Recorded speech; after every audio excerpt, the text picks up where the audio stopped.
Hello students, कैसे हैं आप सब। आज एक बार पुनः आप लोगों के सामने एक नए वीडियो के साथ आज हम लोग नया चैप्टर धातु और अधातु शुरू करेंगे, जिसमें धातुओं के भौतिक गुण और अधातुओं के भौतिक गुण के विषय में अध्ययन करेंगे।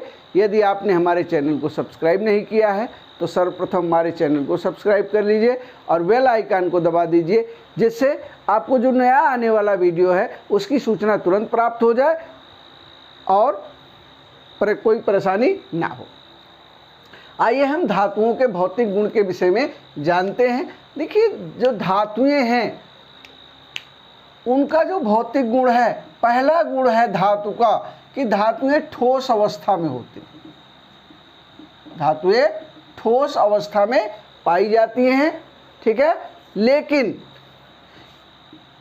परंतु एक धातु है मरकरी, ठीक है, या जिसको हम पारा कहते हैं। पारा किस अवस्था में? द्रव अवस्था में पाया जाता है। मरकरी या पारा द्रव अवस्था में पाया जाता है, यानी यह जो है ठोस अवस्था में नहीं पाया जाता है, ठीक है। ये हो गया साधारण तापक्रम पर। दूसरा है धातुएं जो हो चमकदार होती हैं। धातुएं चमकदार होती हैं और धातुओं के इसी गुण को हम चमकने के गुण को हम धात्विक चमक कहते हैं। धात्विक चमक, धातुओं के चमकने वाले गुण को हम धात्विक चमक कहते हैं, ठीक है। ये हो गया। उसके बाद तीसरा गुण है, धातुएं जो हैं वो सामान्यतः कैसी होती हैं? कठोर होती। सामान्य रूप से धातुएं कठोर अवस्था में पाई जाती हैं, परंतु अपवाद स्वरूप कुछ धातुएं हैं, जैसे सोडियम यानी सोडियम हो गया, और उसके बाद फिर पोटेशियम हो गया के पोटेशियम, सोडियम, पोटेशियम, और एक धातु और है लिथियम। ये अपवाद हैं, ये कठोर नहीं होती है, बल्कि इनको क्या किया जा सकता है? चाकू से भी काटा जा सकता है, ठीक है। तो ये धातुएं, सभी धातुएं कठोर हैं, ये धातुओं का गुण है। लेकिन कुछ धातुएं जैसे सोडियम है, पोटेशियम है, लिथियम है, ये कठोर नहीं होती, इनको हम चाकू से काट सकते हैं। चौथा गुण है आघात वर्धनीयता का। आघात वर्धनीयता, ये क्या है? आघात वर्धनीयता यानी धातुओं को पीटने पर धातुएं क्या हैं? फैलती हैं। धातुओं को पीटने पर धातुएं जो है वो फैलती हैं, धातुओं में विस्तार होता है, ठीक है। और इसी गुण के कारण धातुओं के बर्तन भी बनाए जा सकते हैं, ठीक है। आपने कई सारे बर्तनों को देखा होगा, तो धातुओं के इसी गुण के कारण धातुओं के बर्तन भी बनाए जा सकते हैं, ठीक है। इसी को कहते हैं आघात वर्धनीयता का गुण, यानी धातुओं में आघात वर्धनीयता भी पाई जाती है। सबसे अधिक जो आघात वर्धनीय है वो कौन है? सोना और चांदी। सोना और चांदी, ये इसका उदाहरण है। सबसे अधिक आघात वर्धनीय है, यानी ये जो है ये पीटने पर सबसे अधिक फैलती हैं, सोना और चांदी, ठीक है ना। ये हो गया। उसके बाद फिर अच्छा, एक चीज और, ये जो सोना और चांदी है ये सबसे महत्वपूर्ण धातुएं हैं, आप जानते हैं। इनके जो है वो इनके आभूषण भी बनाए जा सकते हैं। नेक्स्ट है नंबर 5 है, धातुएं जो हैं ऊष्मा की सुचालक हैं। ऊष्मा की सुचालक हैं धातुएं, ठीक है। धातुएं ऊष्मा की सुचालक हैं। सबसे अच्छी जो ऊष्मा की सुचालक है वो है एजी। एजी मीन्स सिल्वर, या जिसको हम चांदी भी कहते हैं, वो धातु ऊष्मा की सबसे अच्छी सुचालक है। इसके बाद आ जाता है फिर कॉपर। कॉपर भी ऊष्मा के सबसे अच्छा सुचालक है। उसके बाद फिर एल्यूमिनियम और फिर पीबी लेड, ये भी ऊष्मा का अच्छा सुचालक है। यानी इनकी जो सुचालकता का घटता क्रम है वो ये है, Ag सबसे अच्छा, फिर Cu, फिर Al और फिर कौन सा, फिर Pb। ठीक है, इस तरह से ये इनकी सुचालकता का घटता क्रम है। अब नेक्स्ट गुण आ जाता है नंबर 6, तन्यता का गुण। तन्यता का है, तन्यता का मतलब खींचना। तन्यता का मतलब खींचना। नंबर 7, तन्यता का गुण, यानी धातुओं को खींच करके उनके तार बनाए जा सकते हैं। धातुओं को खींच करके उनके तार बनाए जा सकते हैं।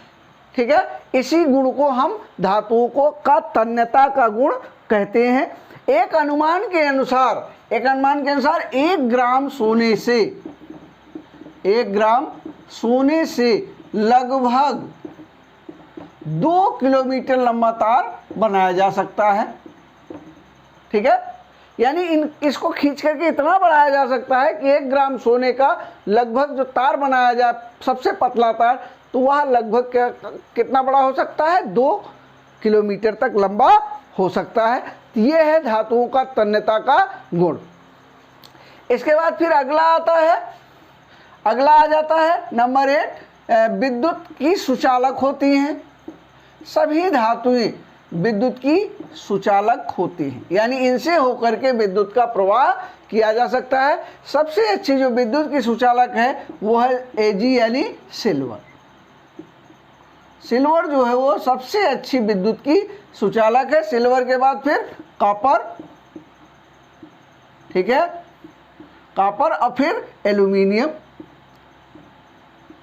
ठीक है, एल्यूमिनियम क्या है, विद्युत। एल्यूमिनियम भी विद्युत की अच्छी सुचालक है। ठीक है, ये हो गया। ठीक है, ये हो गया, एल्यूमिनियम भी विद्युत की अच्छी सुचालक है। अब 9वां गुण है धात्विक ध्वनि। धात्विक ध्वनि, आप लोग मंदिर गए हैं, सब लोग मंदिर गए होंगे। ठीक है, मंदिर में देखा होगा आपने, घंटा होता है, उसको हम बजाते हैं तो एक विशिष्ट प्रकार की ध्वनि निकलती है। ठीक है ना, घंटे से विशिष्ट प्रकार की ध्वनि निकलती है, तो इसी को कहते हैं हम धात्विक ध्वनि। ठीक है, घंटे वो किसके बनाए जाते हैं, धातुओं के ही बनाए जाते हैं। तो ये इसमें धातुओं में एक विशिष्ट प्रकार की ध्वनि भी पाई जाती है। नेक्स्ट है नंबर 10, अगला गुण है धातुओं के गलनांक। गलनांक क्या होते हैं, उच्च होते हैं। ठीक है, गलनांक जो है धातुओं के बहुत ऊंचे होते हैं। ठीक है, लेकिन इसके अपवाद हैं। अपवाद कौन सा है, गैलियम। गैलियम क्या है, एक अपवाद है। इसके अतिरिक्त सीजियम। सीजियम धातु में भी क्या है, इसका एक अपवाद है। ये क्या किया जाए, यदि ये हाथ की हथेली पर रखा जाए, हाथ की हथेली पर रखा जाए, तब भी ये क्या होती हैं, पिघल जाती हैं। हाथ की हथेली पर रखने पर ही ये पिघल जाती है। यानी हमारे शरीर का जो तापमान है, उस शरीर के तापमान पर ये पिघलना शुरू कर देती हैं। ठीक है, तो ये हो गए कुछ धातुओं के गुण। अब आइए कुछ अधातुओं के गुण के विषय में जान लेते हैं। धातुओं के गुण से जस्ट अपोजिट है अधातुओं का गुण। ठीक है, अधातुएं, पहला गुण है अधातुएं। अधातुएं अधिकतर, अधातुएं अधिकतर कैसी होती हैं, अधिकतर ठोस होती हैं या गैस अवस्था में होती हैं। अधिकतर ठोस अवस्था में होती हैं या गैस अवस्था में होती हैं, परंतु अपवाद स्वरूप ब्रोमीन द्रव अवस्था में होती है। ठीक है, परंतु अपवाद स्वरूप ब्रोमीन कैसी होती है, द्रव अवस्था में पाई जाती है।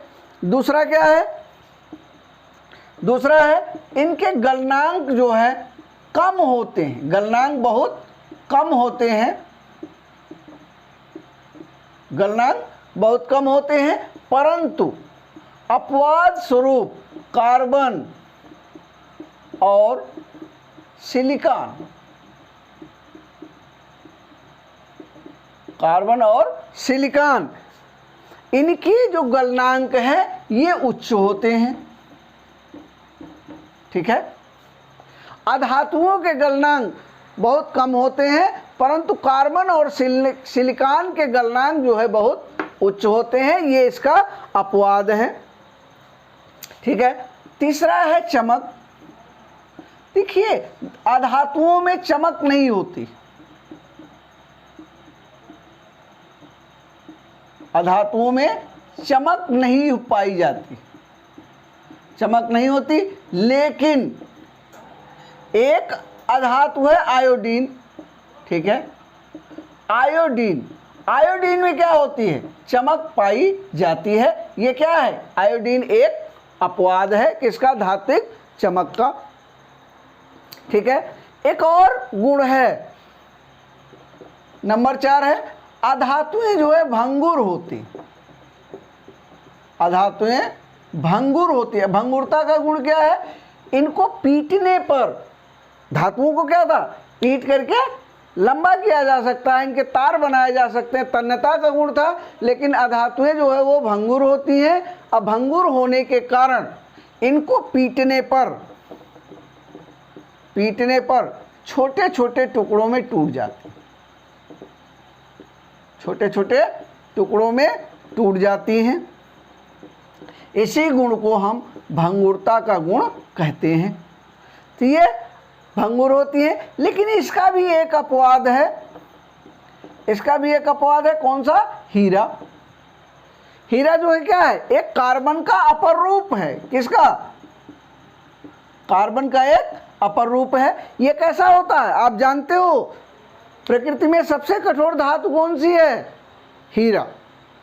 तो ये हीरा क्या है, हीरा कार्बन का एक अपर रूप है, और कार्बन क्या है, अधातु है। बात समझ आएगी। तो ये इसका अपवाद है, किसका, भंगुरता का अपवाद है। ठीक है, एक और है कि जो अधातुएं हैं ये विद्युत और ऊष्मा की, विद्युत और ऊष्मा की कुचालक होती, विद्युत और ऊष्मा की कुचालक होती हैं। परंतु एक इसका अपवाद और है, ग्रेफाइट।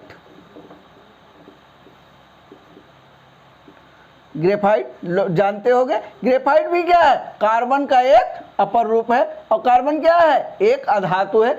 लेकिन ग्रेफाइट जो है वो विद्युत और ऊष्मा दोनों का क्या है, सुचालक है। ठीक है, विद्युत और ऊष्मा दोनों का सुचालक है। ठीक है, तो ये कुछ हो गए अधातुओं के गुण। धातुओं के गुण और अधातुओं के गुण दोनों जो है हमने आपको बताया। इसी कड़ी में एक और होती हैं धातुओं और अधातुओं के मध्य उपधातुएं।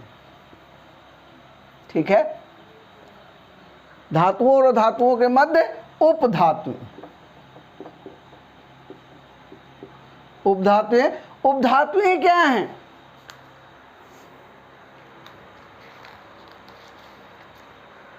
उपधातुएं जो धातुओं और उपधातुएं दोनों के गुण प्रदर्शित करती हैं। उपधातुएं क्या हैं, इनमें दोनों के गुण पाए जाते हैं, दोनों के गुण उपस्थित होते हैं। साधारणतया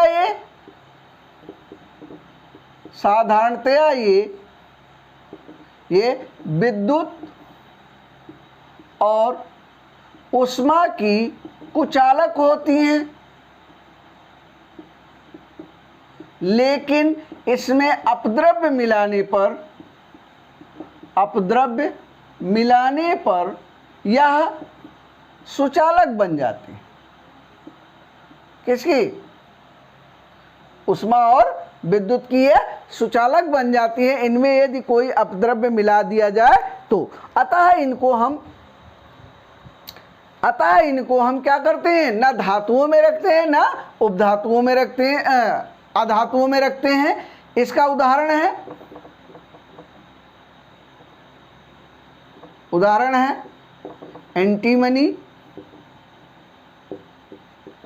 एंटीमनी, बिस्मथ,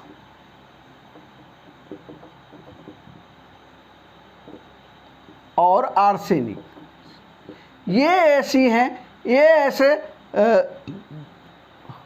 ऐसे तत्व हैं जो न धातुओं में रखे गए हैं न अधातुओं में रखे गए हैं, बल्कि किस में रखे गए हैं, ये तीनों उपधातुओं में रखे गए हैं। ठीक है, इनके जो ऑक्साइड हैं उभयधर्मी हैं। इनके जो ऑक्साइड हैं, ठीक है, ना वो अम्लीय हैं और ना ही क्षारीय हैं, बल्कि कैसे हैं, उभयधर्मी हैं। उभयधर्मी है। ठीक है, उपधातुओं के जो ऑक्साइड है ना अम्लीय हैं ना क्षारीय हैं, बल्कि कैसे हैं, उभयधर्मी है। ये अम्ल और क्षार दोनों के साथ अलग अलग क्रिया प्रदर्शित कर लेते हैं। ठीक है, जबकि धातुओं के ऑक्साइड कैसे हैं, अम्लीय होते हैं, और अधातुओं के ऑक्साइड कैसे होते हैं, क्षारीय होते हैं। ठीक है, तो ये था धातुओं के भौतिक गुण, अधातुओं के, और एक नई तीसरी उपधातु के कुछ भौतिक गुण। आज हम इस वीडियो को ही समाप्त कर रहे हैं। इसको ढंग से पढ़िएगा। कोई समस्या हो तो हमको कांटेक्ट करके आप ज़रूर पूछ सकते हैं। इसी के साथ आपका वीडियो देखने के लिए बहुत बहुत धन्यवाद।